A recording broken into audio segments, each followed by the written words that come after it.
малко съмнение или има стрес фрактура. И ми има стрес фрактура. Викам, ти олигофрен ли си, да?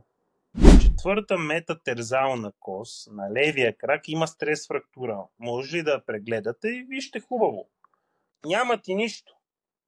Отивам правя един рентген в Пирогов. И момчето, което чете рентгена, рентгенолога, вика, имаш... Почти съм сигурен, че имаш стрес фрактура. Викам, аз имам един 3D скенер направен. Той вика, там значи не мога да не се види. Давам му го в Пирогов, отваря го, показвам му.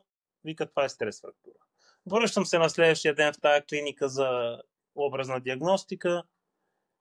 Даже не питах къде е доктора, влезнах самичък. Викам, докторе, моля отвориш диска. Той е такъв, ама ти, що? Викам, отвори диска. Моля те, отваря диска. Той.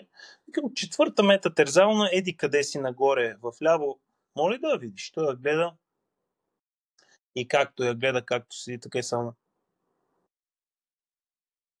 Ами то тук май, може би има съмнение и аз сега вече почва да ми малко да ми напушва. Викам, има съмнение, малко съмнение или има стрес фрактура. И ми има стрес фрактура. Викам, ти олигофрен ли си, да?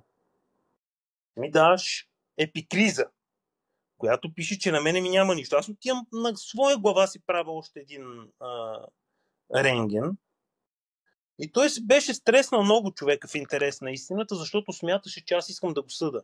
А аз въобще не искам да го съда, аз искам да знам каква ми е диагноза, дали трябва да се оперирам още веднъж.